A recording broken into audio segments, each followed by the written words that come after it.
Ben ritrovati, buon martedì 7 gennaio, rieccoci insieme per raccontarvi i fatti principali della giornata. Abbiamo molta cronaca di darvi conto e poi ci sarà spazio anche per approfondire alcune tematiche chiaramente legate a questo inizio 2025 con le previsioni per alcune importanti categorie economiche del nostro territorio. Ma io andrei subito a Palazzo Balbi, dove è in corso il punto stampa del presidente Zaia. È stato annunciato la nascita di una nuova facoltà di medicina in inglese a Venezia. Sentiamo di che cosa si sta parlando, probabilmente si sta rispondendo ora alle domande dei giornalisti. Il settimo anno, ma abbiamo già laureato i primi studenti trevigiani l'anno scorso. E invece volevo chiedere in particolare alla rettrice, per quanto riguarda invece l'accesso, si era sentito parlare di questo test di medicina che con grande gioia del Presidente Zaia è stato annunciato che è da fare.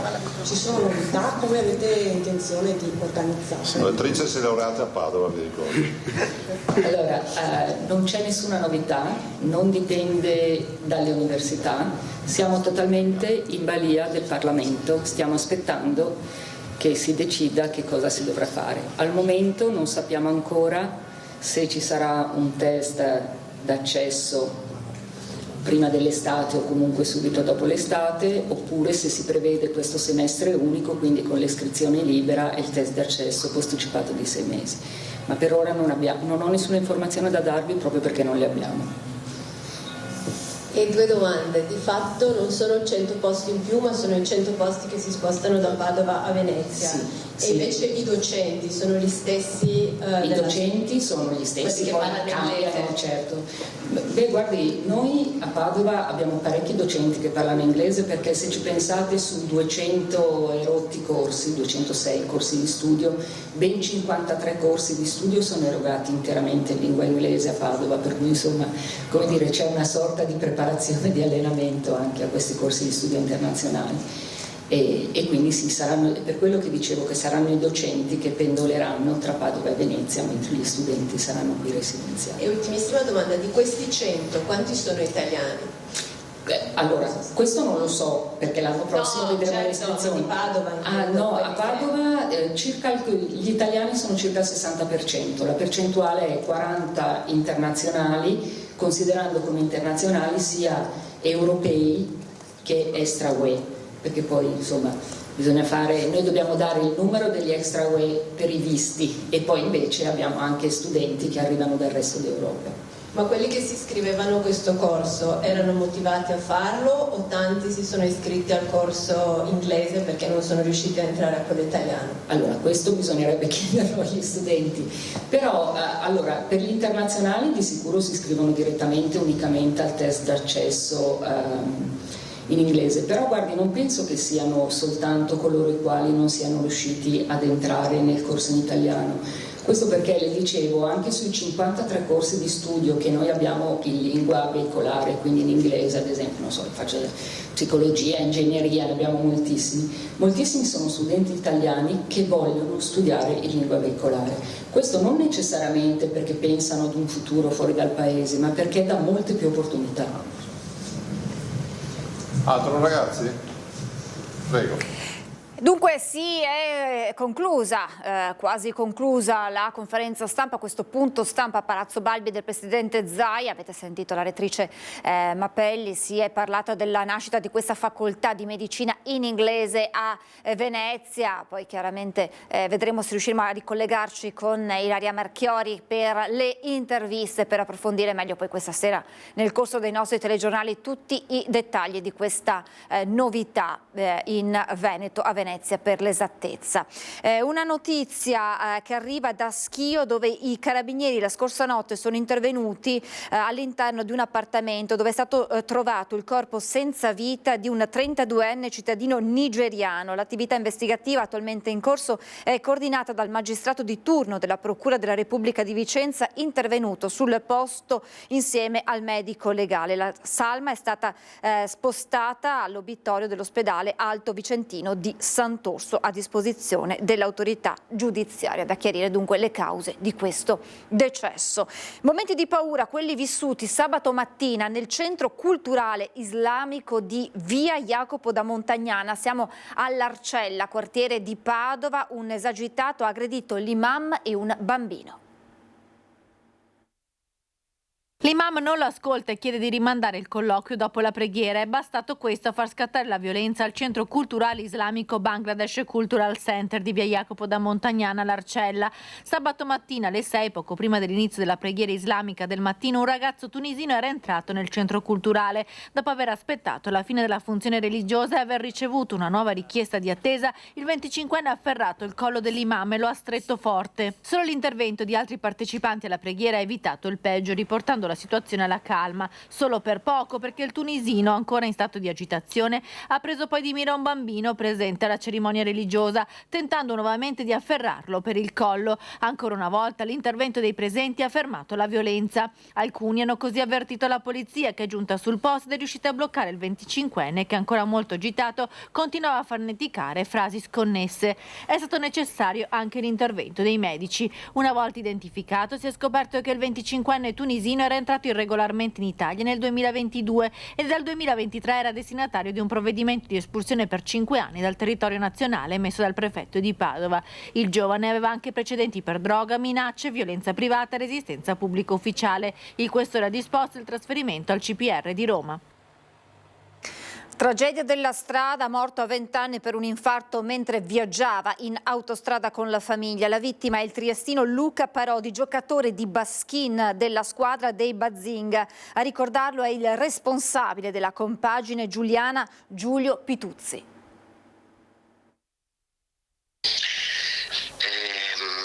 Luca aveva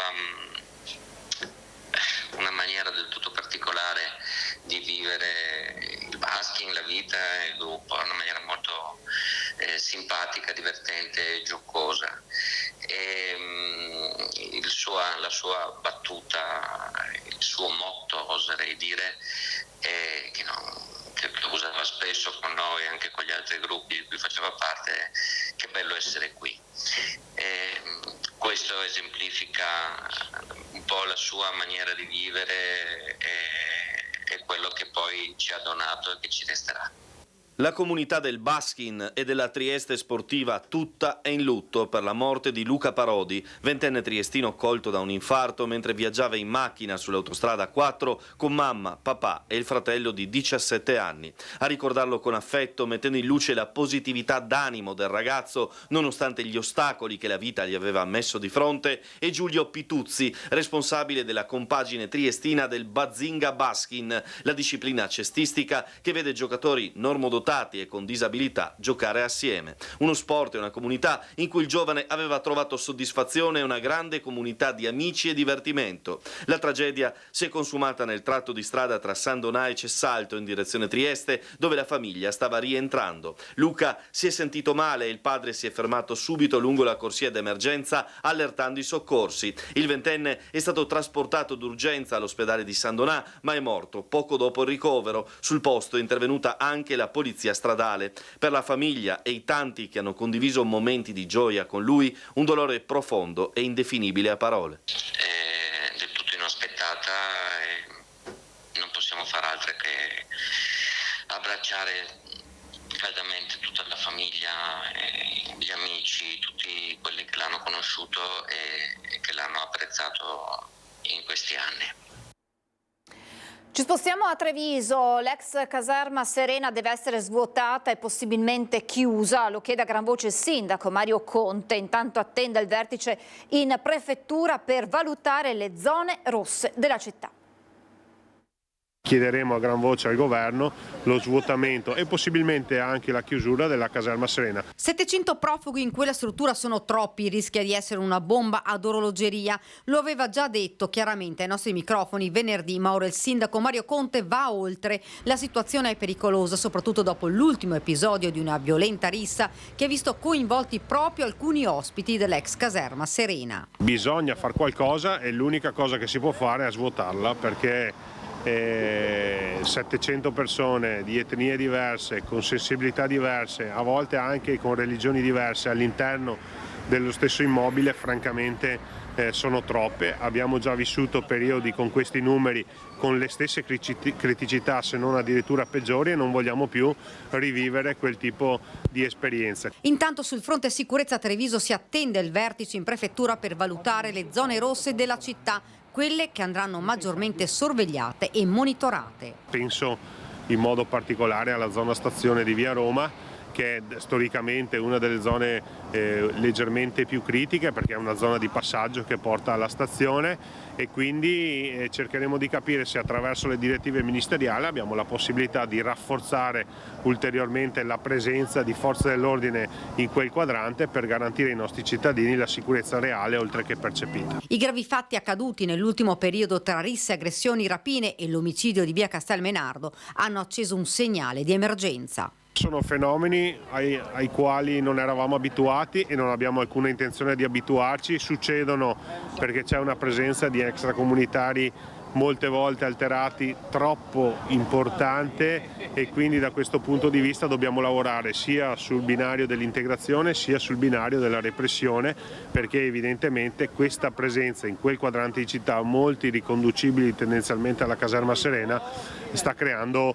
troppi disagi in questo periodo, e quindi lavoriamo per ripristinare la sicurezza e riportare la serenità nella nostra comunità. Aggressioni, rapine, droga, troppo spesso si parla dei giovani responsabili di reati anche gravi. L'appello ai ragazzi del vescovo di Treviso, Monsignor Tomasi, è: non cedete alla violenza. Ai giovani dico semplicemente di essere giovani, di non farsi catturare da falsi miti di ricchezza o di violenza, di non cedere ai profittatori, a quelli che vendono morte con la droga, con le armi. Dico di fidarsi di quello che hanno nel loro cuore di bene, hanno un futuro e sono il presente, e offriamo loro spazi per condividere un'esistenza buona. Gli aggiornamenti sulle scene di follia vissute sabato sera in centro a Padova. È stato denunciato il 20enne romeno responsabile di aver preso a sprangate la vetrina di un fast food di piazza Garibaldi. È stato denunciato per danneggiamento e porto d'armi atte ad offendere il 20enne romeno che sabato sera ha preso a sprangate la vetrina del fast food KFC di piazza Garibaldi in pieno centro a Padova. Il giovane dovrà ripagare anche i danni. Il video della bravata, che ha provocato momenti di paura e caos in pieno centro a Padova, ha fatto il giro del web. Sembra che il ragazzo, con il cappuccio calato sul volto, sia tornato armato di spranga dopo essere stato allontanato dal locale per il suo comportamento molesto. A riprendere la sua violenza alcuni amici che erano con lui. Il responsabile del fast food, che in quel momento era pieno di gente per la cena, ha bloccato le porte attivando la chiusura automatica e barricandosi all'interno fino all'arrivo dei carabinieri, che hanno poi bloccato il giovane romeno poco lontano, ancora con il piede di porco in mano. L'arma è stata sequestrata, il 20enne ha precedenti. L'episodio di sabato sera ha riacceso l'attenzione sul tema della sicurezza e della violenza giovanile, che esplode sempre più frequentemente in città. Il giallo di Alex Marangon, il 25enne di Marcon, trovato senza vita nel Piave dopo aver partecipato ad un rito sciamanico all'abbazia di Vidor in provincia di Treviso. Stasera i genitori saranno ospiti a Ring per chiedere a gran voce la verità sulla morte del figlio. Un silenzio troppo lungo per mamma Sabrina e papà Luca. Vogliono la verità sulla morte del figlio Alex, 25 anni, trovato privo di vita sul Piave a Ciano del Montello dopo aver partecipato ad un rito sciamanico nell'abbazia di Vidor. Tante, troppe le domande di un giallo che ancora non è stato del tutto chiarito. Per questo i genitori saranno ospiti al Ring, dove parleranno e spiegheranno al vice direttore Ferdinando Avarino tutte le loro perplessità sulle circostanze che hanno portato alla morte del figlio. Poco prima di Natale hanno organizzato anche un sit-in davanti al Tribunale di Treviso per lanciare nuovamente un appello agli inquirenti, continuando a gettare sospetti sulla tragica morte di Alex. Non hanno mai creduto all'ipotesi di un incidente o di un suicidio. Per loro Alex è stato ucciso. Le gravissime ferite sul corpo del 25enne avvalorano la loro tesi. C'è qualcuno nell'ombra, qualcuno che non parla, qualcuno che non vuole difendere Alex. Hanno detto più volte Luca Marangoni e Sabrina Bosser. Devono esserci degli indagati perché non ha fatto tutto da solo. Qualsiasi cosa sia successo, qualcuno sarà responsabile. Alex aveva tanti sogni ancora da realizzare, sogni che si sono infranti sul Piave quella tragica notte tra sabato 29 e domenica 30 giugno. Terrorizzato da qualcosa, dopo aver partecipato alla cerimonia, il giovane si era allontanato dagli altri partecipanti, svanendo nel nulla. Poi il drammatico ritrovamento nel Piave. Caduto dal terrazzo dell'abbazia di Vidor? Perché? Un giallo che è ancora tutto da chiarire. Torniamo a Padova con la testimonianza in diretta del 55enne di Camin che qualche giorno fa era stato pestato da un gruppo di ragazzi a cui aveva semplicemente chiesto di non fare confusione. Sembra che il papà di uno di loro abbia ora chiesto scusa. E allora ci colleghiamo con la nostra Chiara Gaiani insieme a Federico Cibotto con loro, proprio la vittima di questa aggressione, Andrea Nicoletto. Buongiorno Chiara e buongiorno al signor Nicoletto. Buongiorno Francesca e telespettatori, ringraziamo davvero Andrea Nicoletto per aver accettato il nostro invito. La sua è una testimonianza drammatica. Il sabato era proprio qui in questa zona, in quest'area condominiale, quando ha visto affacciarsi dei ragazzi che sul portone insomma tentavano di scardinarlo. Da lì che cosa è accaduto, Andrea Nicoletto? Da lì praticamente io sono sceso, mi sono vestito rapidamente, sono sceso dalle scale e sono andato a chiedere spiegazioni a questo gruppo di ragazzi sul per quale motivo avevano fatto quel tentativo di tirare il portone. Loro mi hanno ovviamente deriso, dopodiché uno di quelli fa niente, volevo solo vedere se era aperto, al che io gli ho detto siete in territorio privato, dovete andare via perché qui non ci potete stare. Purtroppo il fatto è che uno dei ragazzi di questo gruppo è il figlio di un condomino che è qui in condominio e dunque il coro è stato unanime, noi non ce ne andiamo perché siamo ospiti suoi e perciò possiamo rimanere. Io ho insistito e a suon di insistenza sono riuscito ad allontanarli. Loro in un primo momento si sono spostati un po' ma rimanendo sempre qui nei pressi della costruzione. Poi io sono uscito dicendo dovete andare via davvero. E loro hanno attraversato il piazzale, ovviamente gli insulti non sono mancati, e si sono andati a radunare dietro la siepe che chiude il piazzale che abbiamo qui di fronte al condominio. Siccome io sentivo ancora gli schiamazzi, ho preso la decisione, ho detto no, vado lì e gli dico no, se dovete andare via vuol dire dovete andare via.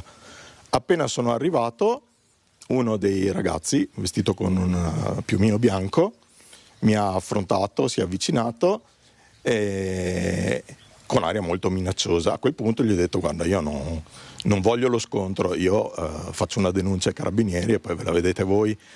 A quel punto lui è venuto verso di me e mi ha colpito un paio di volte con la pancia, cioè tipo lo scontro frontale che si fa tra due lottatori. Ho capito che mi ero sostanzialmente messo in una situazione pericolosa e ho cercato di rientrare verso il piazzale dove c'erano molte finestre che avrebbero potuto vedere gli accaduti. Il problema è che appena ho girato l'angolo il ragazzo mi ha sferrato il primo pugno e mi ha colpito. Il mio istinto sarebbe stato quello di difendermi, ma comunque sapendo che sono minorenni e che si rischia, io ho cercato in tutti i modi di trattenerlo per evitare che mi colpisse ulteriormente. A questo punto è sopraggiunto un altro giovane che mi ha preso alle spalle e mi ha trascinato a terra e una volta che sono stato a terra ho perso gli occhiali eccetera e loro hanno infierito con i calci. E il problema è che dalle lesioni che ho, nonostante io mi sia protetto con le braccia, sono tutte lesioni alla testa e al viso.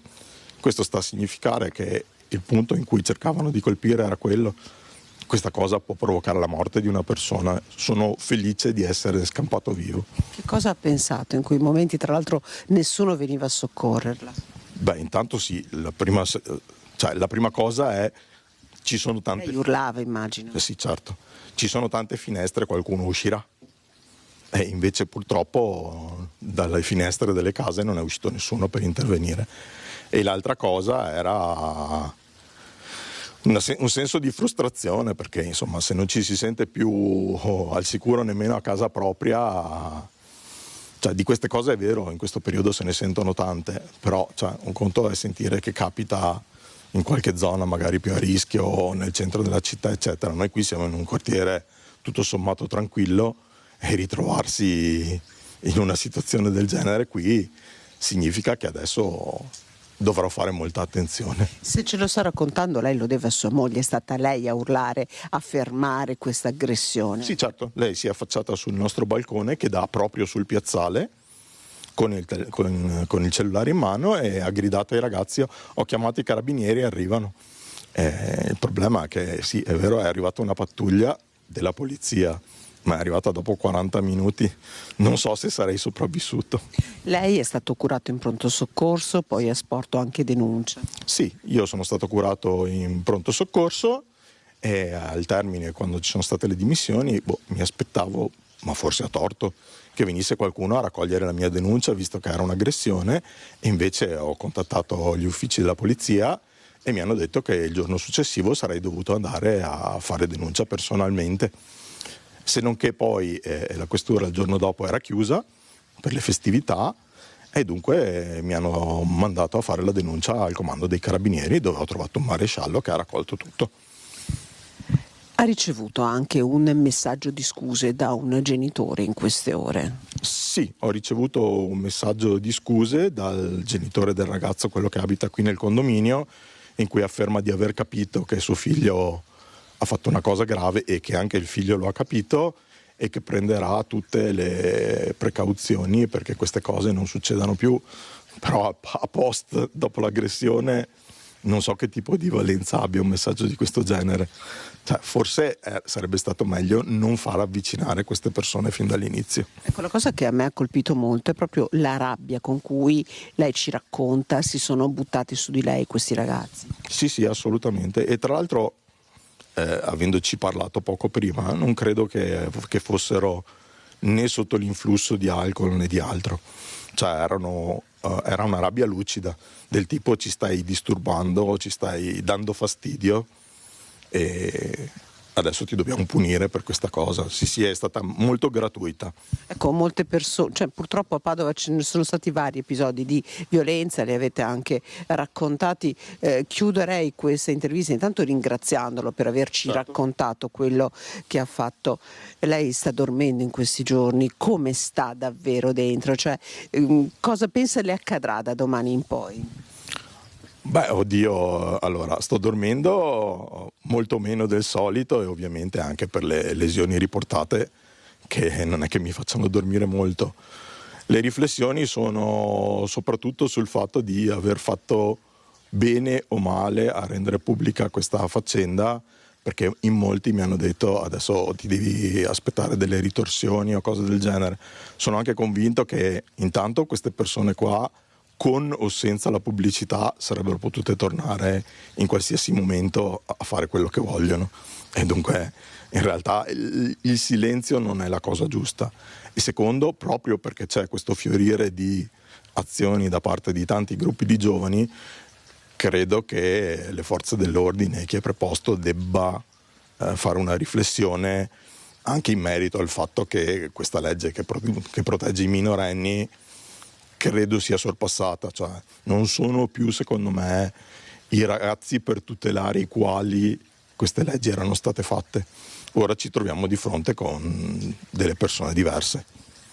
Allora davvero io ringrazio Andrea Nicoletto per averci raccontato gli attimi terribili che ha vissuto, ringrazio per la collaborazione tecnica Federico Cibotto. Francesca, la linea da Padova può tornare allo studio. Grazie Chiara e grazie anche da parte nostra ad Andrea Nicoletto per aver trovato il coraggio di rendere pubblico quanto accaduto, sperando che serva a questi ragazzi a pensarci, a pensare bene a quello che hanno commesso. E adesso subito dal nostro Omar Costantini per la tragedia che si è consumata durante una vacanza in Egitto, un malore in spiaggia, a perdere la vita un bambino di appena 9 anni. Buongiorno a Omar Costantini, insieme a lui il sindaco di Tricesimo Giorgio Baiutti. Sì, grazie per la linea e ringraziamo subito il sindaco Giorgio Baiutti che ci ha raggiunto per portare la testimonianza, la vicinanza dell'intera comunità tresemana a questa famiglia colpita da questa tragedia, signor sindaco. Sì, certo, proprio ieri sera in tarda serata abbiamo saputo di questo fatto tragico che ha colpito tutta la comunità, in modo particolare la frazione di Leonacco, dove diciamo così la famiglia del piccolo Mattia risiedeva e il Papa Marco era uno degli attivi diciamo così, protagonisti della locale Pro Loco, che organizzano tante iniziative, e proprio ieri sera c'era l'accensione anche del Pignarul e quindi diciamo così è stata una serata che per certi versi, per chi è venuto a conoscenza della notizia, è stata veramente triste. Ecco, possiamo dire, molto spesso sono frasi fatte, no? Il classico fulmine a ciel sereno, perché sappiamo che la famiglia dal 2016 risiede nella frazione di Leipacco, però sin da subito si sono integrati, no? nella comunità. Sì, da questo punto di vista, a differenza anche di molti altri nuclei familiari che vengono a risiedere qui a Tricesimo, c'è parecchia mobilità diciamo così, delle persone, delle famiglie, si sono voluti impegnare da subito appunto con la locale Pro Loco, che ha molte iniziative in corso in programma durante l'anno, e Marco è stato uno dei protagonisti di tante iniziative, una delle ultime proprio pochi giorni fa, la festa di Babbo Natale, alcuni giorni prima appunto che la famiglia partisse per questa vacanza in Egitto, che ha avuto questo esito tragico per il giovanissimo figlio di Marco. Senta, poi chiudiamo. Per quanto riguarda l'amministrazione comunale, vi state già organizzando per dare un supporto proprio non solo morale alla famiglia? Ma adesso attenderemo diciamo così, che rientri la salma, i tempi non saranno brevissimi, si parla di 10 giorni se non di 2 settimane, per tutta una serie di passaggi burocratici che le procedure egiziane vogliono in questi casi, dopodiché ci raffronteremo con il padre, con la famiglia, insomma so che l'associazione di Borclipà si è già in qualche modo attivata, c'è la parrocchia anche che si attiverà senza dubbio su questo versante, e anche le famiglie dei coetanei del giovane che purtroppo ha perso la vita. Ringraziamo il sindaco di Tricesimo Giorgio Baiutti per la testimonianza e ripasso la linea allo studio. Al sindaco di Tricesimo Baiutti, e adesso andiamo a Bassano del Grappa, continuiamo a parlare di sicurezza in qualche modo, sicurezza in centro città. Il comune conferma la linea dura insieme al nostro Mirko Cavallin, l'assessore alla sicurezza del comune di Bassano Alessandro Campagnolo. Buongiorno Mirko e buongiorno all'assessore. Buongiorno Francesca, bentrovati anche ai telespettatori di Antenna 3. Sì, Bassano un tempo definita città molto tranquilla, lo è un po' meno in questi ultimi giorni, sia per gli episodi che si verificano, sia perché assessori si fanno più controlli. Si fanno più controlli, dovremmo farne ancora di più. Stiamo dimostrando che la tempestività degli interventi porta a risultati immediati, come si è dimostrato appunto con la vigilia di Capodanno, dove è stato intercettato questo marocchino che ha fatto danneggiamenti, ha minacciato. È chiaro che più si riesce ad avere sinergia tra le forze di polizia, e lo ha dimostrato la Polizia di Stato con la polizia locale e le telecamere in tutto il centro storico e non solo, e si arriva immediatamente al risultato, a intercettare il soggetto responsabile e a portarlo davanti alla giustizia. E questo è quello che si spera, ma vediamo di ricostruire nel servizio che abbiamo preparato che cosa è successo proprio a cavallo della notte di Capodanno a Bassano. Violenza privata, minacce, porto abusivo di armi, danneggiamento aggravato, ubriachezza molesta. È lunga la lista di violazioni commesse da un 38enne cittadino marocchino residente da anni a Bassano, che è stato denunciato e multato dal locale commissariato di polizia. L'uomo è stato individuato nel giro di poche ore dalla sezione volanti dopo che la sera del 31 dicembre era stata segnalata la sua presenza nei pressi di un distributore automatico di cibi e bevande in via Marinali. Era in evidente stato di ubriachezza, situazione che negli anni si è verificata molto spesso, e aveva gettato un coltello nel cestino dei rifiuti. L'arma, che poi è stata sequestrata, era del tipo serramanico con lama di 6 cm e manico di 7 cm.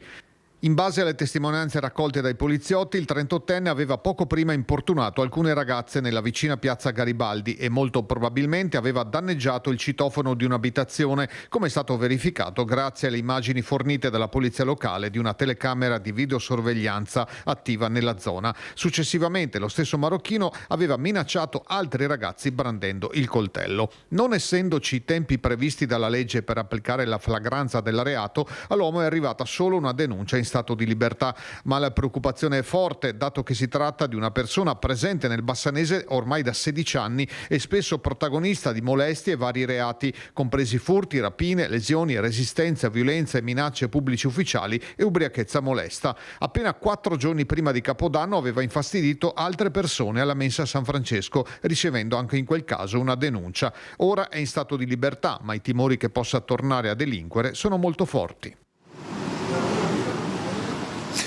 Timori molto forti, questa persona aveva anche un permesso di soggiorno scaduto e su questo punterete? Punterà il commissariato e la questura di Vicenza. È chiaro che in questa situazione c'è da auspicare che non ci sarà più il rinnovo e si punterà più possibile alla sua espulsione, visto e considerato che non ha neanche vincoli, anche se è residente a Bassano, non ha nessun vincolo qui sul territorio, e quindi c'è da auspicare, e probabilmente questo succederà, che si provveda quanto prima alla sua espulsione. E quindi ribadiamo anche questa stretta collaborazione, le telecamere hanno aiutato, insomma è una linea che lei ha già preso questi primi 6 mesi insomma, di lavoro in amministrazione. Si sta dimostrando che le forze dell'ordine, in sinergia con la polizia locale e tutto l'apparato della videosorveglianza di sicurezza, potranno portare dei buoni risultati, degli ottimi risultati, e questo è un buon viatico per aumentare il più possibile la copertura del territorio. Grazie all'assessore alla sicurezza Alessandro Campagnolo, a Renzo Rigon alla parte tecnica. Da Bassano è tutto, a te Francesca. Grazie Mirko, grazie all'assessore. Sicurezza, continuiamo in qualche modo a parlare di sicurezza, furti sempre in primo piano nella Marca trevigiana. I ladri non si fermano davanti a nulla, nemmeno davanti alle chiese e alle cassette dove vengono raccolte le offerte. Buongiorno da Fontanella la nostra Anna De Roberto insieme a Tommaso Migot. Eccoci Francesca, buongiorno a te. Guarda, eccezionalmente siamo riusciti ad entrare nella chiesa di Fontanellette perché è ufficialmente chiusa e non si sa per quanto tempo da questa mattina, perché come ben hai detto tu qui ci sono stati i ladri. Siamo riusciti ad entrare grazie ad una persona che ci ha aperto proprio per farvi vedere da dove sono passati i ladri e come si sono mossi all'interno di questo luogo santo. Sono entrati domenica, la messa è quella delle 10:11, quindi tempo di finire la messa, di stare un po' sul sagrato per parlare con i parrocchiani, e poi 2 persone sarebbero entrate, forse una fuori a fare da palo e una dentro. Sono entrate da questa porta e il primo obiettivo è stata questa questa cassetta delle offerte dove si raccolgono i soldi per le candele. Guardate, qui c'è ancora il lucchetto, loro l'hanno divelto, però non hanno spaccato la serratura, quindi hanno lasciato qui il lucchetto e probabilmente sono riusciti a portare via le monete che si trovavano all'interno di questa cassettina utilizzando quella sorta di amo da pesca per poter entrare con attaccato un magnete per poter portare via le offerte. Poi hanno fatto questa strada qui e sono entrati, questa qui è la sacrestia dove vengono portati i soldi delle offerte a fine messa, quindi le offerte dei fedeli. Eccoci qua, hanno scassinato questa porta era chiusa, guardate, qui ci sono i segni, non c'è molta luce, ci scusiamo perché forse le immagini non saranno chiarissime, ma proprio perché appunto in questo momento la chiesa è chiusa, quindi stiamo utilizzando soltanto alcune luci, però guardate il danno che hanno fatto al muro e poi scardinando completamente Guardate, questa è tutta la cornice della porta. Qui hanno spaccato il muro, questa l'hanno completamente spaccata. Non è ancora chiaro come l'abbiano buttata giù, però sono riusciti ad aprirla. Da qui sono entrati in sagrestia e qui sopra erano conservate le offerte della messa e le hanno portate via. Stiamo parlando di circa 150 euro che sono saliti a 200 euro contando anche i soldi che si trovavano all'interno delle cassettine. Sono riusciti a scassinare tutte e tre le cassettine della chiesa e poi se ne sono andati via indisturbati. Lo shock di Donezio, che è arrivato qui intorno all'1 perché lui aveva detto messa nella vicina parrocchia di Fontanelli. Qui siamo nella chiesa di Fontanellette, quando è entrato per unire tutti i soldi raccolti dai fedeli della domenica, unirli insieme e scoprire che appunto qui non c'era praticamente più nulla. Appunto siamo riusciti e dobbiamo davvero dire grazie alla Perpetua Luisa per averci aperto, però volevamo farvi vedere un po' il percorso che hanno fatto i ladri all'interno della chiesa che, come detto in apertura, resta chiusa. Oggi arriveranno il falegname, arriveranno il muratore, ma per scelta di Donezio per ora resta chiusa, anche perché in qualche modo sono in corso le indagini. Donezio ha sporto denuncia per questo furto presso la compagnia dei carabinieri, quindi è andato al comando dei carabinieri. Noi oggi l'abbiamo sentito, si trova a Ravenna, quindi non è potuto essere qui con noi, però ha dato la comunicazione ieri durante la messa dell'Epifania ai suoi fedeli di quanto era accaduto. E che cosa ha detto? Ha detto: entrare e rubare in una casa è un reato, rubare in una chiesa è un sacrilegio.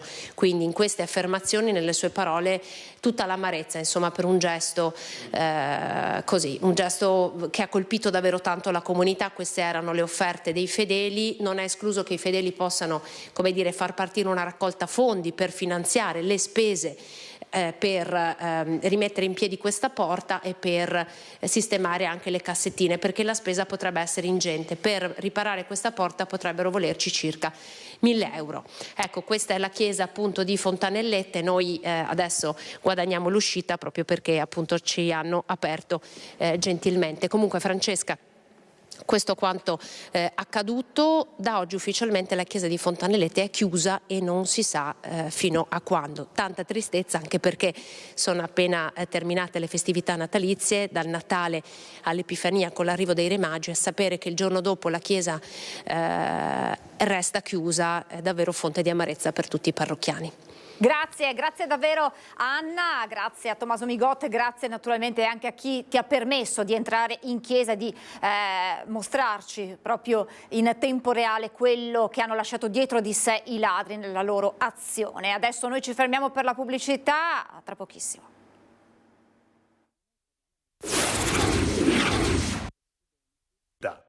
Siamo tornati in diretta, mi ha raggiunto in studio il vicepresidente vicario di Confartigianato Imprese Marca Trevigiana, Loris Bagliana. Grazie per essere con noi, buon anno, ne approfittiamo, buongiorno. Grazie a voi e ricambio l'augurio. Grazie.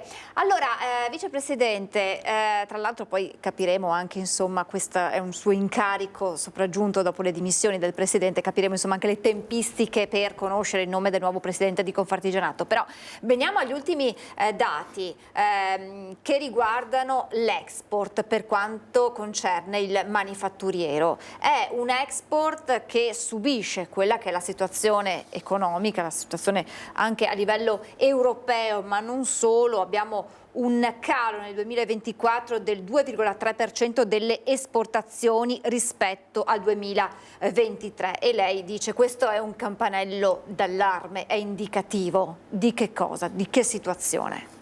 Ma credo che siamo di fronte a un cambiamento dei legami geopolitici europei e non solo europei. E quindi le nostre imprese hanno subito e subiscono tuttora la questione che gira intorno alla Germania e ovviamente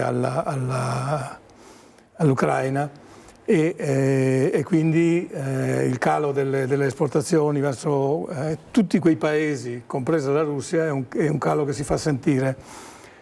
Dobbiamo dire che le nostre imprese però hanno in questi anni sviluppato una pur essendo piccole imprese, hanno sviluppato tecnologia, digitalizzazione, e quindi le loro produzioni sono produzioni interessanti e altri mercati si stanno muovendo, quindi tutta l'area dei Balcani ad esempio è un'area che si sta sviluppando come richieste e come domanda, e quindi le nostre imprese sono pronte e rispondono. Quindi ci si sta muovendo inevitabilmente su altri mercati e si guarda verso est. Lei ha parlato dei Balcani, ma poi insomma c'è la Cina, c'è la Turchia, ci sono gli Emirati, cioè quindi nuovi mercati che però hanno un peso anche a livello economico mondiale molto significativo.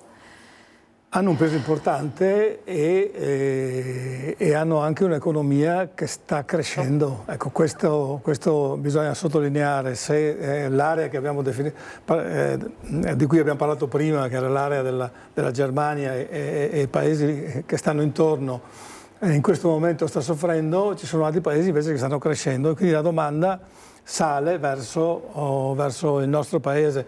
Noi abbiamo, non devo dirlo io, insomma, il nostro territorio, abbiamo il mare da tutti i lati e quindi siamo dentro il Mediterraneo, e quindi siamo un territorio molto interessante per tutti i paesi dell'area est, soprattutto quelli che fronteggiano il Mediterraneo. Quali sono i prodotti made in Treviso che più piacciono a quei mercati, che più potrebbero trovare quindi uno sfogo verso est? Ma perfino la moda, il settore della bellezza, della creatività e della qualità delle nostre produzioni, perché noi il nostro territorio ha produzioni nell'ambito del tessile di altissima qualità, quindi i grandissimi marchi più conosciuti al mondo fanno riferimento al nostro territorio, quindi lo sviluppo economico e anche il cambiamento dei gusti e della cultura di quei paesi si stanno muovendo anche in quel senso, ma poi tutta l'area della metalmeccanica. Noi teniamo conto che l'automotive per il nostro territorio è importante, e quindi non riuscendo a rispondere, cioè noi riusciamo a rispondere, ma non c'è, la domanda è diminuita da parte della Germania, che era il paese principale per quanto riguarda l'automotive, e noi abbiamo la Turchia che sta in questo momento aumentando le richieste, quindi davvero le nostre imprese sono molto dinamiche in questo senso. Voi però chiedete un accompagnamento in questa fase, quindi con delle politiche che aiutino le aziende, soprattutto quelle magari meno strutturate, che faticano un po' di più, a trovare questi sbocchi nei nuovi mercati. Ma questo è assolutamente fuori discussione, cioè c'è bisogno di una politica economica, e quindi una politica che riguarda il commercio, che riguarda le produzioni, che guida in qualche modo questo cambiamento. Deve essere presente e non subirlo, quindi non rispondere dopo, ma cercando di accompagnare le imprese. Devo dire che le associazioni di categoria, da quelle industriali a quella che rappresento, che è la Confartigianato, in questo momento si stanno muovendo in maniera molto veloce, ecco, e molto attenta. Che 2025 sarà per le imprese artigiane tra le tante sfide che devono affrontare, vuoi la ricerca di nuovi mercati, vuoi le nuove tecnologie, le transizioni a cui saranno chiamate a rispondere, vuoi la carenza di personale che resta comunque il tallone d'Achille per tutta quella che è il mondo economico in modo trasversale. Che sfide dovrete affrontare come categoria in questo 2025? Beh, lei ha fatto un riassunto che davvero potrebbe far tremare i polsi a qualsiasi organizzazione, ecco, perché il cambiamento che è in atto non è solo un cambiamento geopolitico, ma che comunque è un cambiamento che noi non possiamo governare come imprese, ma che dipende da tanti fattori, compreso il fatto che sta cambiando anche la presidenza americana, con delle visioni che sono completamente diverse da quelle di prima, quindi anche questo cambierà. Quindi questo... Cioè non è un momento che inizia e finisce, un passaggio momentaneo, no. È un momento che avrà poi anche le sue conseguenze, che andrà nel lungo periodo. Assolutamente, è proprio questo il motivo per il quale le organizzazioni, soprattutto Confartigianato, in questo momento sta lavorando molto con le giovani generazioni, nel senso che sembra la solita frase fatta: tutti lavorano con le giovani generazioni, ma noi lavoriamo all'interno delle scuole e accompagniamo e incontriamo i ragazzi per rappresentare quello che è il nostro mondo e quello che è il mondo della piccola impresa.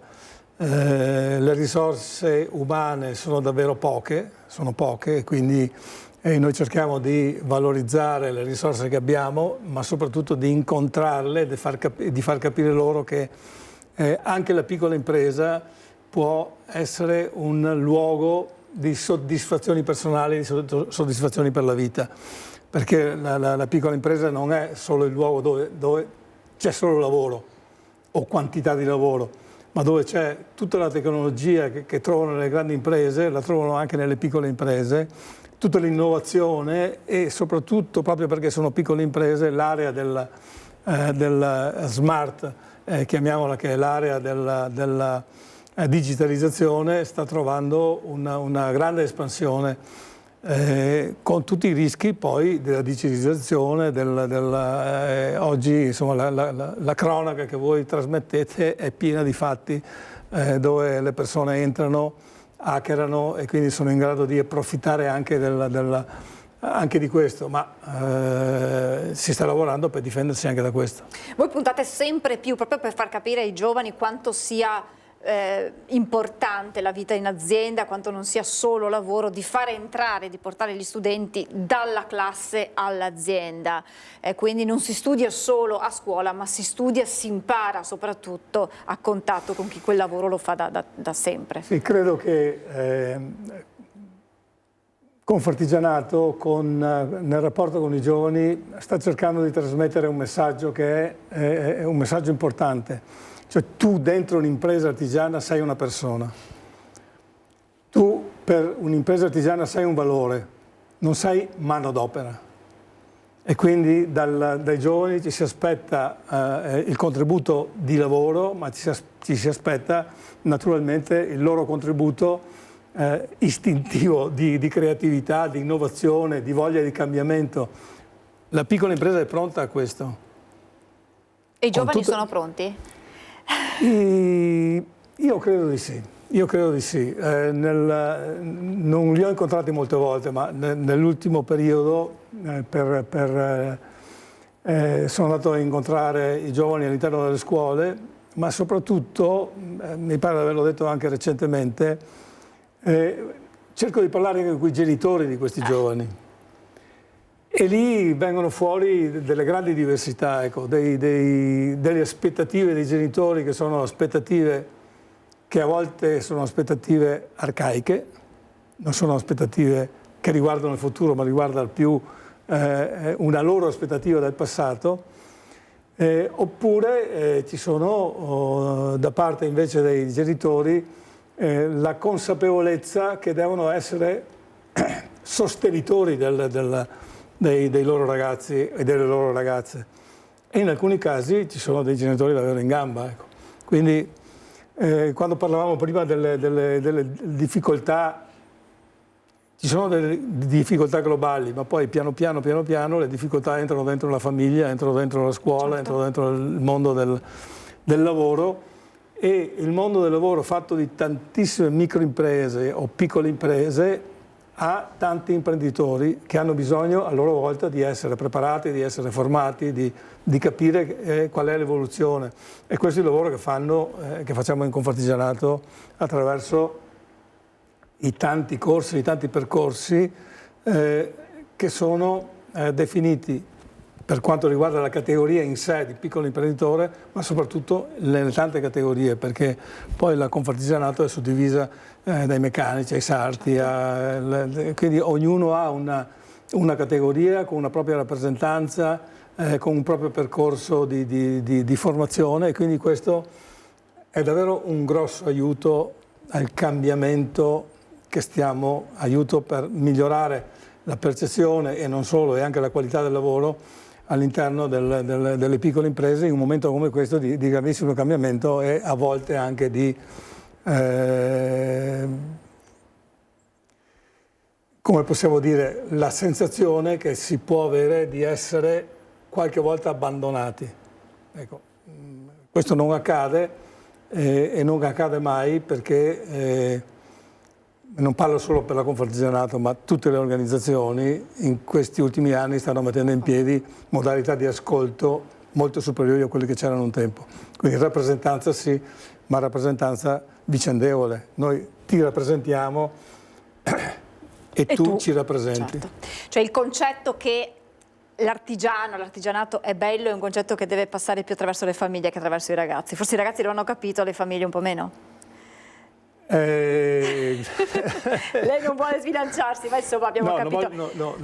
Posso anche non tutte, però insomma diciamo che quel concetto arcaico a cui lei faceva riferimento è un po' questo. Sì, perché partiamo dagli anni 80, gli anni 90, in cui l'obiettivo era quello di arrivare a finire un'università e andare da qualche parte. Oggi invece noi chiediamo ai nostri ragazzi di restare qua, di assumersi una responsabilità non solo nel mondo del lavoro, ma anche una responsabilità sociale di far crescere il territorio in cui vivono.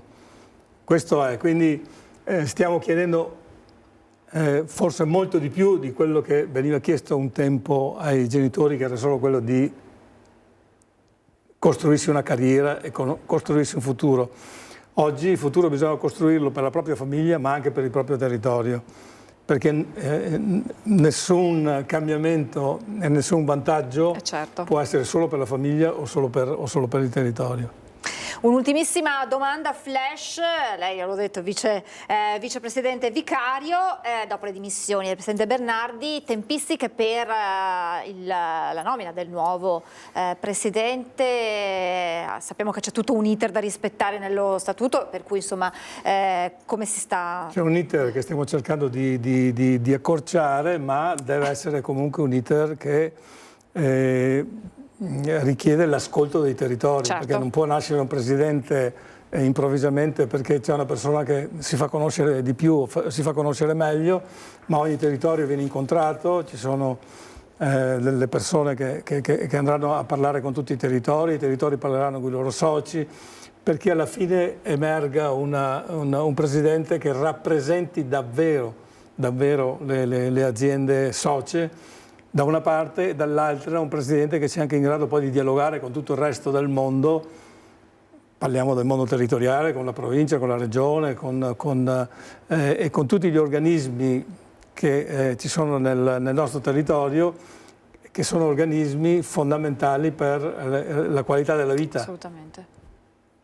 E allora aspetteremo. Intanto io la ringrazio tantissimo per averci raccontato di questo momento così importante, perché è un momento di passaggio, e ci diceva il referente del gruppo dei meccanici, sempre di Confartigianato, qualche giorno fa, il 2025 sarà un anno decisivo sotto tanti punti di vista, perché è un mondo che cambia, sono mercati che cambiano, e quindi anche le aziende in qualche modo devono adattarsi a questa evoluzione. Assolutamente sì, perché bisogna andare a cogliere le opportunità quando nascono, e se non si arriva in tempo qualcun altro porta a casa i vantaggi che ci sono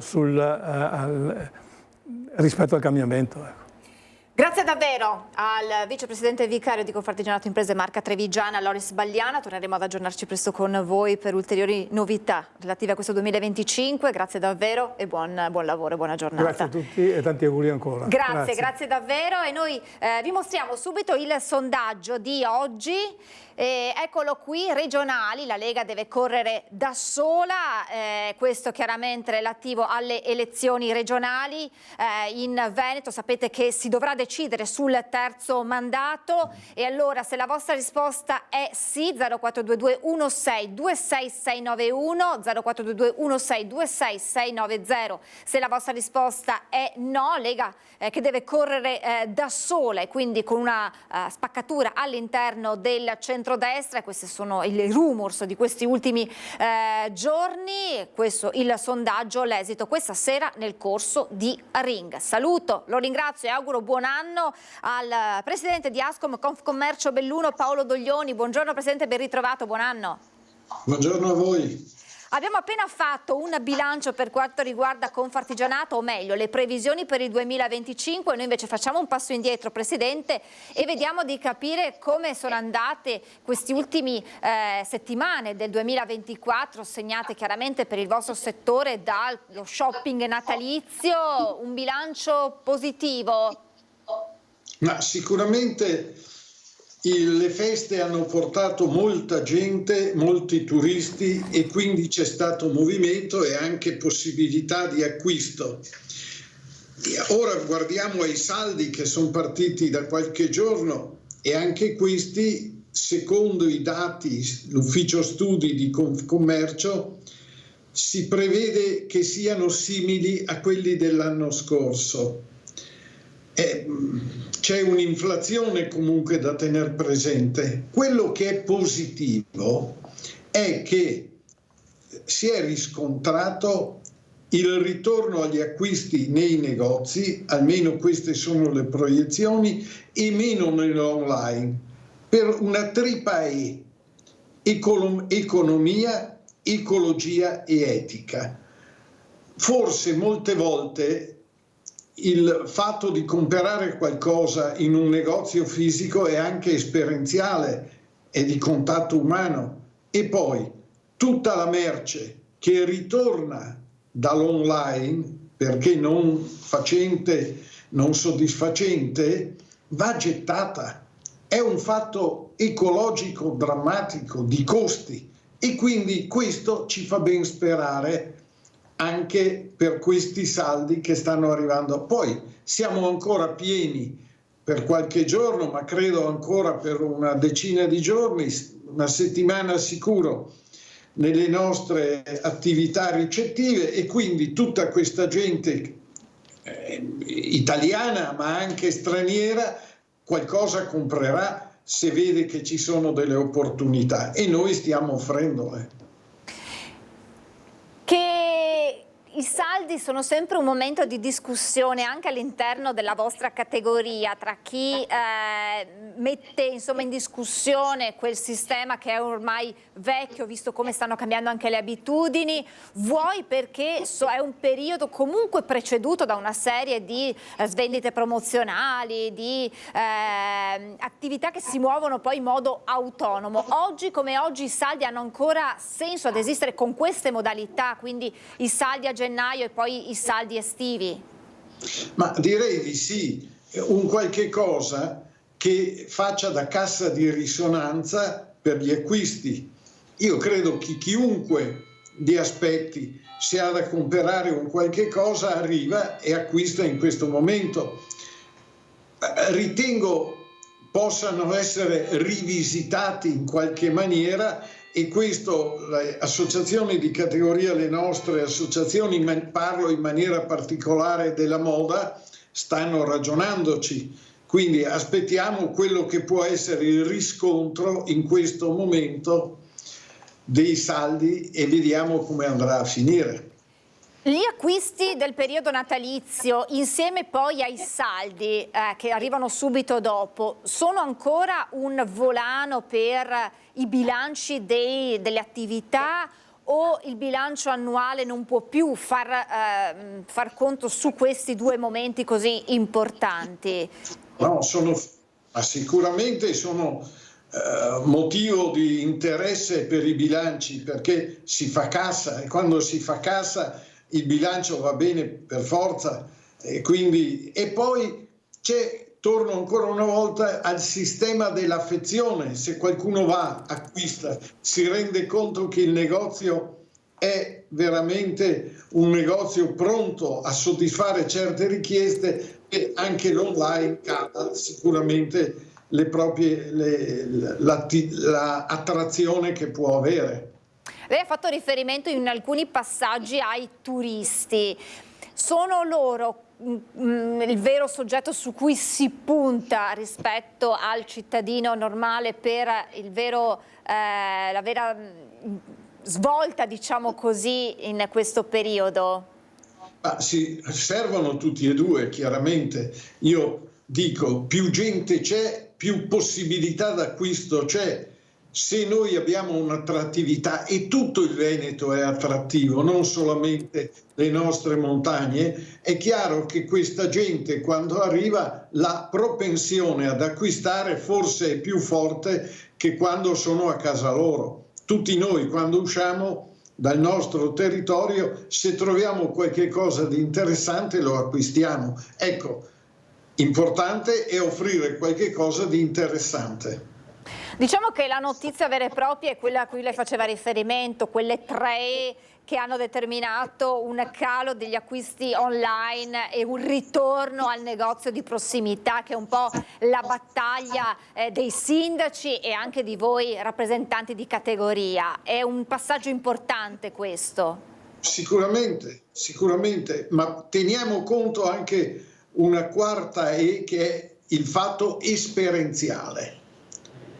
Perché quando si va, vede, una delle cose per cui io mi sono battuto nel passato e ho detto, c'è della gente che va nei negozi, prova la roba, poi dice ritorno e va in internet a vedere. Questo non è che, oltre a non essere corretto, non è neanche un sistema di affezione. Ecco, questo vorrei dire. L'affezione del negozio, noi oggi abbiamo bisogno di nuovo di riscoprirci come esseri umani, non possiamo essere dei robot, e quindi il contatto umano serve ancora, serve e serve molto. Cioè diciamo che in questo momento così particolare, Presidente, vuoi per tanti motivi, il rapporto umano, il contatto umano, il sorriso sono ritornati dei valori ai quali il consumatore tiene in modo particolare, più che fare l'affare, il cosiddetto affare. Ma senta, noi siamo degli animali, in buona sostanza noi siamo magari vestiti bene e roba come i nostri progenitori di 10.000 anni fa, abbiamo bisogno di contatti fisici e non solamente telematici, di questo è sicuro, la parola, il guardarsi negli occhi, lo stringersi la mano. Quindi questo è evidente. Se poi noi vogliamo pensare che tutto, allora ci sono i robot, l'intelligenza artificiale e tutto quello che va dietro, ma attenzione, che non è che tutti questi sistemi siano perfetti, hanno delle gravi lacune e possono essere delle lacune che diventano molto gravi se non le pilotiamo in maniera giusta. Presidente, per il Veneto, per l'Italia, ma per il vostro territorio in particolare c'è un appuntamento, sembrava così lontano ma in realtà è dietro l'angolo, parlo delle Olimpiadi del 2026. Come ci si prepara e che cosa manca per essere davvero pronti? E parlo proprio come realtà territoriali, perché chiaramente poi le Olimpiadi hanno una ripercussione, una ricaduta su tutto quello che è il tessuto economico di un territorio, tanto più su un territorio come il vostro. Ma io parlo del mio territorio e sicuramente ci sarà un vantaggio se ben gestito. Attenzione, è un boomerang, dobbiamo dare dei servizi adeguati, altrimenti è un boomerang negativo. Ma parlo per tutto il Veneto.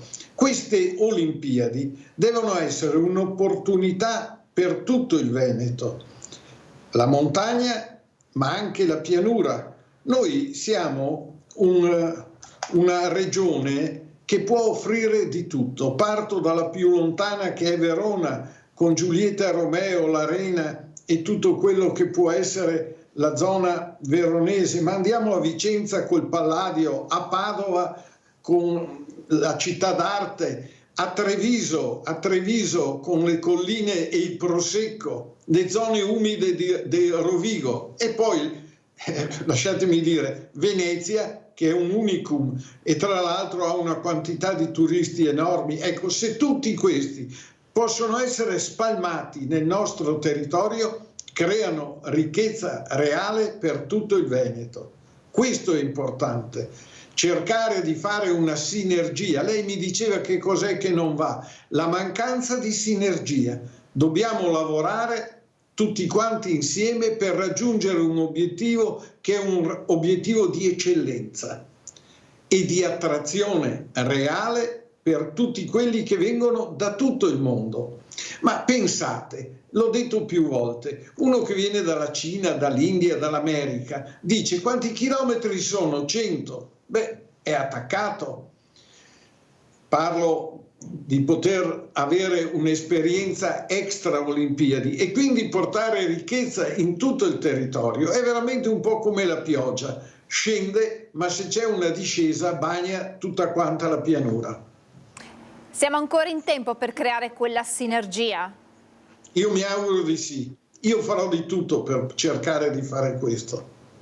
Ma perché manca? Perché non si è riusciti a creare questa unione tra tutti i territori per far sì che sia davvero perché ci sia davvero un ritorno positivo da questo appuntamento che avrà gli occhi del mondo puntati su di noi?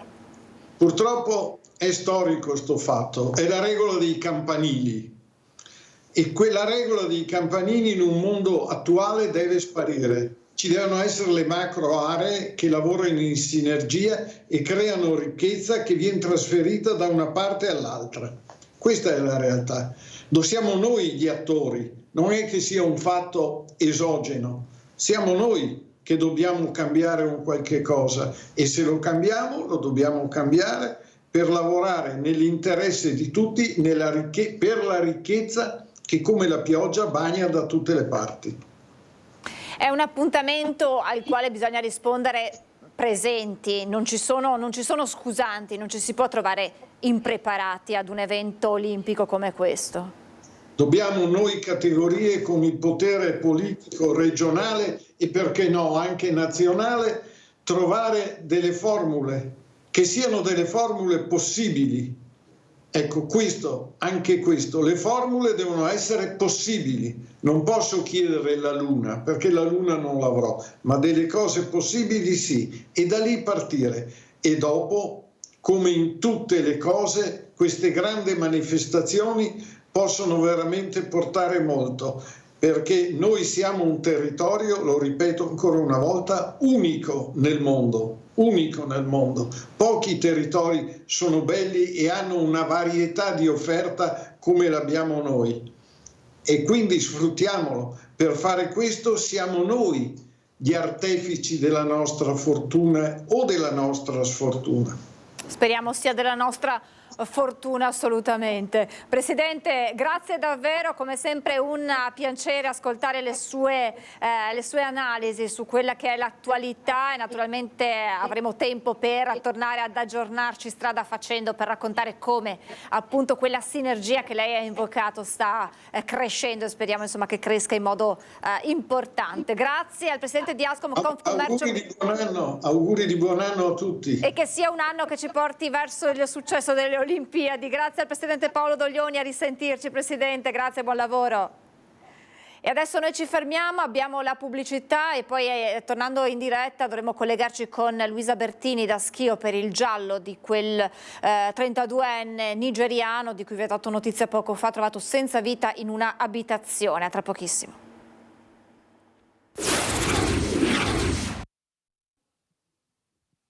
Di nuovo in diretta, come anticipato andiamo subito a Schio con Luisa Bertini per il giallo di questo 32enne di nazionalità nigeriana trovato senza vita in un appartamento della cittadina vicentina, indagini in corso da parte dei carabinieri per insomma, accertare le cause. Si parla della caduta sopra un tavolo di plastica che avrebbe lesionato un'arteria, ma insomma è ancora giallo. Buongiorno Luisa. Sì, buongiorno a te, buongiorno ai nostri telespettatori. Ci troviamo in piazza Garibaldi a Schio, a pochi passi dal Duomo. Alle mie spalle l'abitazione dove in questa notte si è consumato il dramma. È stato trovato il corpo senza vita di un cittadino nigeriano di 32 anni. Stanotte nella sua abitazione proprio qui in centro a Schio a trovarlo sono stati i carabinieri che indagano su diverse ipotesi. Ovviamente ovviamente al momento bocche cucite proprio per dar spazio e corso alle indagini. Tra le ipotesi campeggia quella che l'uomo potrebbe essere caduto addosso ad un tavolo procurandosi una profonda ferita che poi ne avrebbe causato il decesso. Il dramma è successo dopo la mezzanotte. In corso sono gli accertamenti da parte dei militari dell'Arma coordinati dal magistrato di turno della Procura di Vicenza, che è intervenuto sul posto assieme al medico legale. La salma stanotte è stata trasportata all'obitorio di Sant'Orso a disposizione dell'autorità giudiziaria. Al momento il dramma rimane appunto un giallo, indagini in corso, al momento non abbiamo novità, ovviamente ci riserviamo di richiedere la linea qualora ce ne fossero.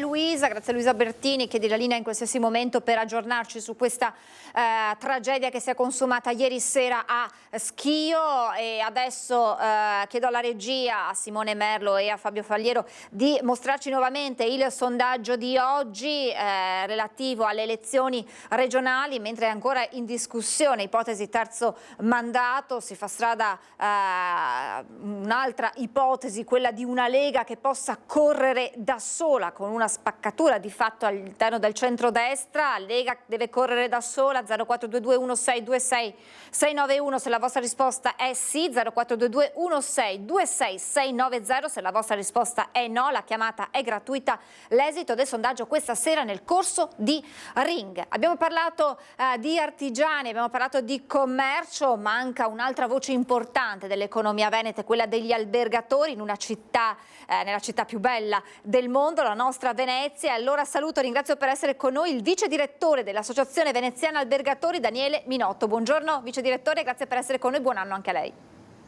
Auguri a tutti voi, i vostri telespettatori, e bentrovati. Grazie davvero. Allora, noi abbiamo concluso, immagino non sia riuscito perché probabilmente si stava collegando, abbiamo concluso il collegamento con il presidente di Ascom Belluno parlando delle Olimpiadi del 2026 e lui diceva tutto il Veneto è coinvolto in questa partita, tutto il Veneto ha dei tesori che sono unici e serve una sinergia tra tutti quanti perché questo appuntamento dell'anno prossimo non sia un boomerang negativo.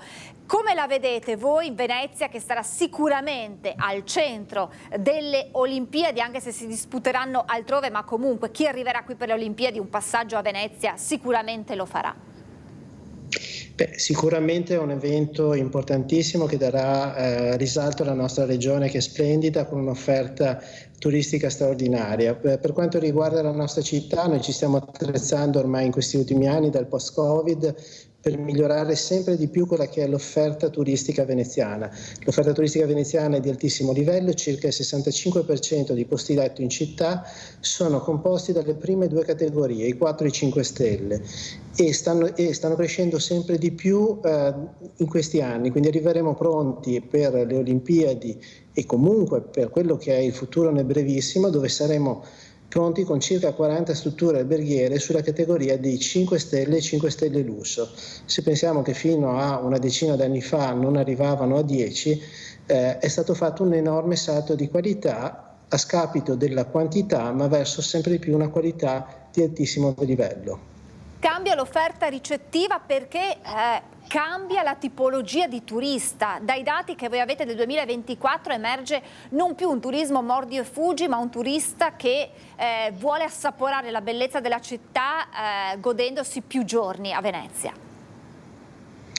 Sì, cambia molto l'esigenza di servizi, la differenza la stanno facendo proprio le strutture che non sono più un soggetto passivo all'interno di quella che è l'offerta della posizione dell'offerta turistica della città, ma diventano una destinazione nella destinazione, dove vengono dati servizi di wellness anche in una città con tutte le criticità strutturali dovute comunque ad essere una città antica e quindi con dei vincoli molto importanti, ma di fatto i nostri imprenditori hanno fatto una scelta diversa. Noi avevamo una media in tutto il comune di Venezia, quindi anche la terraferma, che si era consolidata su una media di 78 posti letto, addirittura nel 2024 siamo scesi dai 72 del 23 a una media di 70 posti letto per struttura alberghiera.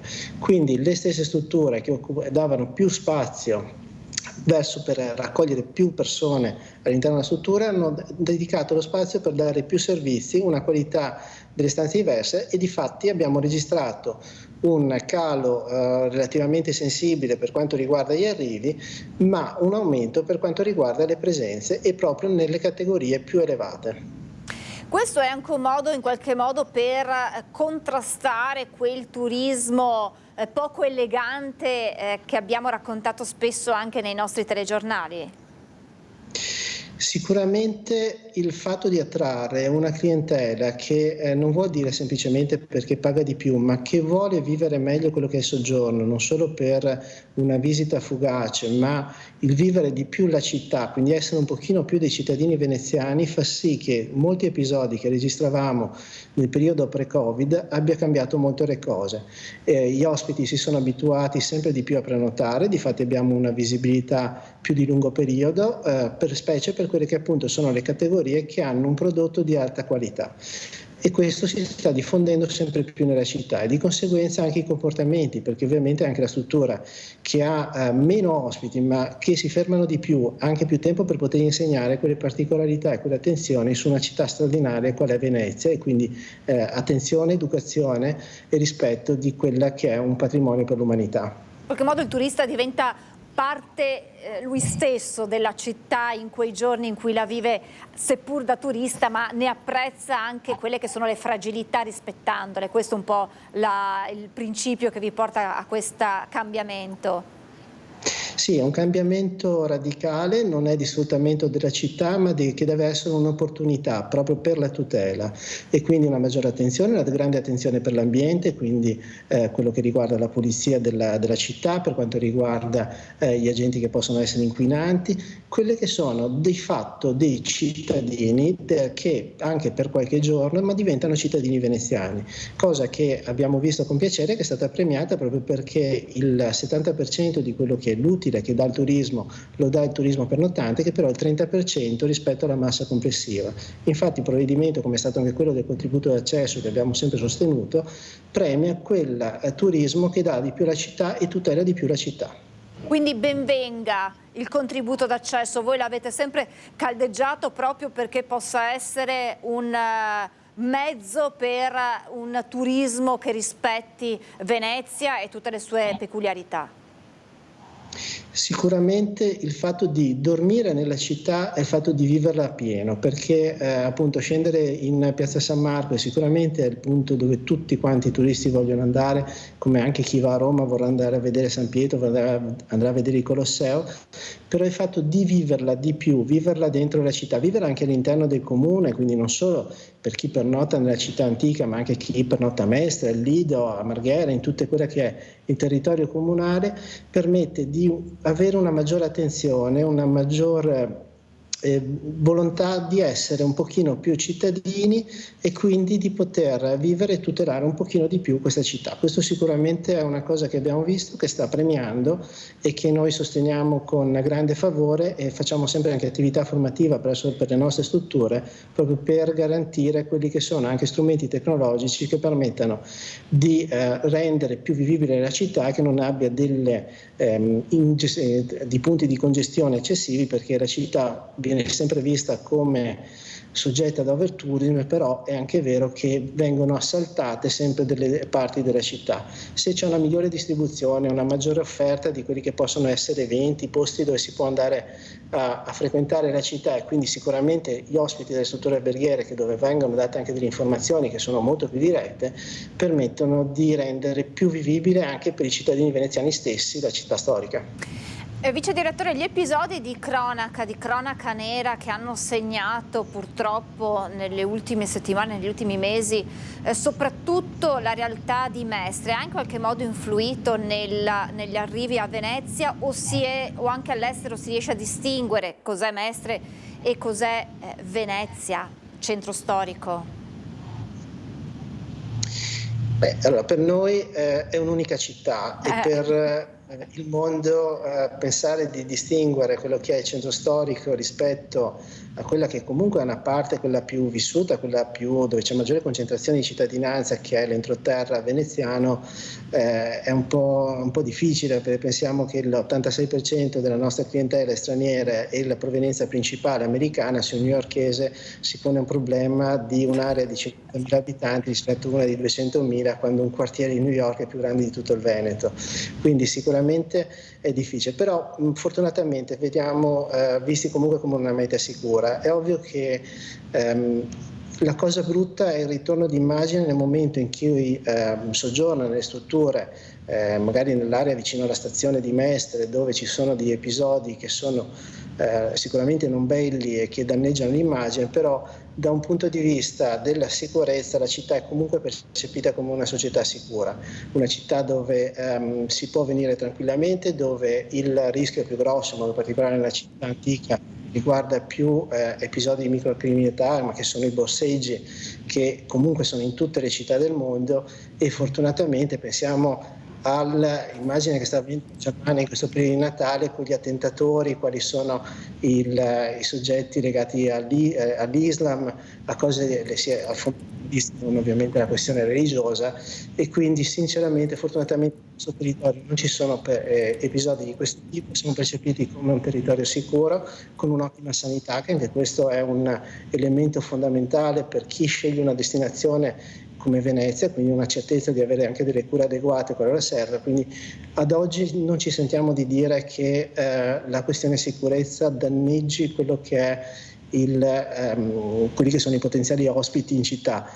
Ovviamente non lascia un buon ricordo per chi vive l'esempio, il fatto criminoso, e quindi di conseguenza una recensione sulla città che ovviamente crea un pochino più di allarmismo, però non deve essere eccessivo, perché purtroppo non è nulla di più di quello che accade in città di dimensioni analoghe alla nostra, e va contenuto anche a livello proprio di non renderla proprio come una cosa devastante, che va perseguita. Devono aumentare i controlli, collaboriamo con le forze dell'ordine, segnaliamo quali sono soggetti che possono essere anche presenti nelle nostre strutture come ospiti e possono essere dannosi per la città, perché una delle cose importanti che noi garantiamo è quella del presidio di quelle che sono le persone che soggiornano in città.